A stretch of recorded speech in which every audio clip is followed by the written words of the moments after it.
This is the second part of our video introducing multiple linear regression. In this video we will focus on step 5, using the model for estimation and prediction. And we are going to use the model that we built in the previous video, even though we noted there in step 4 that we do not want to include bedrooms in the model. The problem we ran into there is that bedrooms and square feet are conveying the same information about price, and we don't need two factors in the model doing that. Bedrooms doesn't add any additional information beyond what we already have through square feet. However, as I said, we are going to keep all three factors in the model. Now in step 5 we can do three things. We can first develop a confidence interval for each parameter or slope in the model, and we'll do that for the slope of the bedroom factor. We can also estimate the expected value of the model at any given point. And the third thing we can do is we can estimate a range for individual observations at a point. We'll begin with the parameter estimate itself, building a confidence interval for the parameter. And we're going to take a look at the slope of the second variable in the model, square feet. The parameter estimate is 1.694, or $1,694 per bedroom added to the house. Now the first thing to know about this parameter estimate is that it's got a zero probability that the true value is 1.694. 50% chance it's going to be above that, 50% chance it'll be below that. What the confidence interval is going to do is give us a range of where we would expect to find the true value of the slope. And we'll build a 95% confidence interval for that slope. When we say a 95% confidence interval, that means that alpha is going to be 0.05. And with 9 error degrees of freedom coming out of the ANOVA table, we take those two pieces to a t-table and we look up alpha of 0.025, 9 degrees of freedom, and we find that the critical value of t at that combination is 2.262. In other words, in order to get a 95% confidence interval based on this sample, we're going to need to include 2.262 standard errors. Now the formula for the confidence interval is very straightforward. We take the parameter estimate plus or minus that critical value of t times the standard error. The standard error is 4.381, and we multiply the 4.381 by the critical value of t to get a margin of error of 9.9. So our parameter estimate, 1.694 plus or minus 9.9, gives us a very wide range. Upper confidence interval, or upper confidence limit, is 11.6. The lower confidence limit is negative 8.2. And the interesting thing to note there is that that range contains 0. So in turn, 0 is a valid possible value of the true parameter, beta 2. And given that, we have another reason or another approach to reject the significance of beta 2 in this model. So what this is telling us is when we include 0 in the confidence interval, the true value could be 0, so that factor does not belong in the model. The second thing we'll look at is using the model for estimation and then prediction. If we are interested in where is the true model at some point, x, and I'm showing an x vector here. This is a combination of values for the different x variables in the model. At some combination, where does the true model lie? And if we're looking for the true model, we're thinking about estimation. If we're asking instead, at that point, where can I expect to find a single observation or a single point, we're thinking about prediction. The estimation and prediction are accounting for the uncertainty in the parameter estimate, specifically the uncertainty in the slope. And if you think about the slope rotating around a pivot point, and that pivot point being center mass, the further you are from center mass, the more that pivot or more that uncertainty is going to affect your parameter estimates. So we need to know exactly how far we are, but the problem is that we're now working in multiple dimensions. And that makes it a little bit more difficult to come up with a distance value. And we're going to rely very heavily on JUMP to do that for us. JUMP reports a predicted standard error.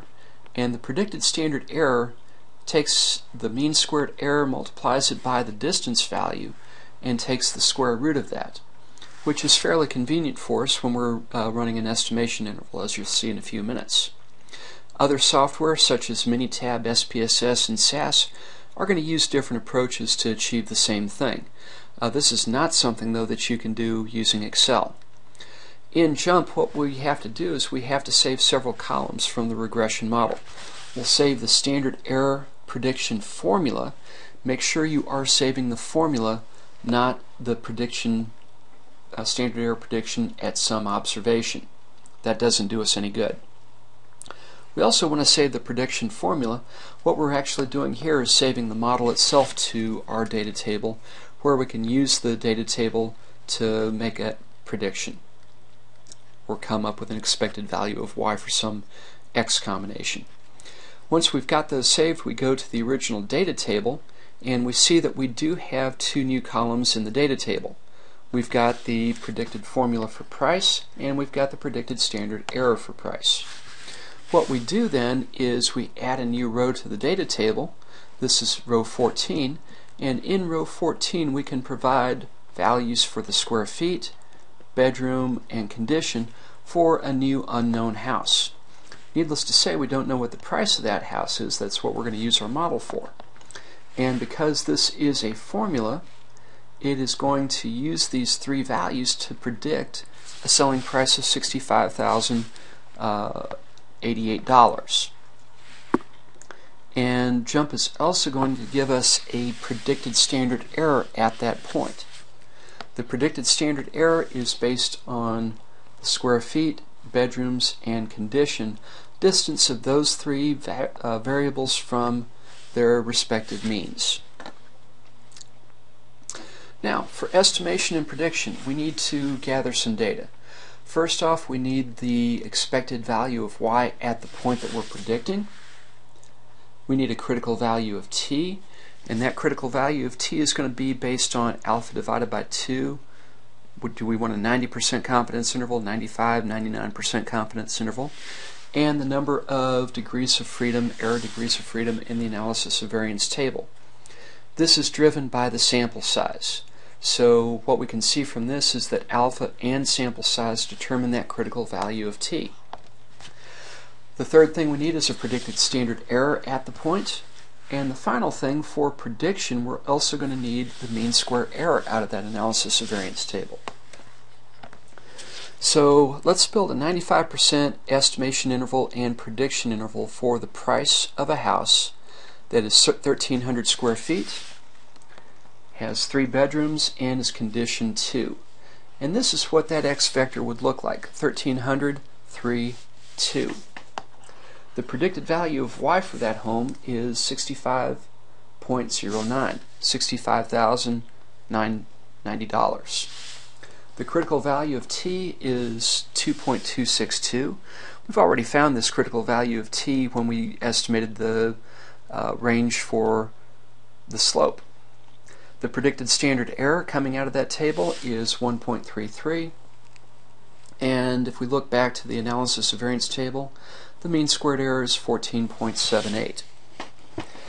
To come up with the estimation interval, we simply have to take y hat plus or minus our critical value of t multiplied by the predicted standard error.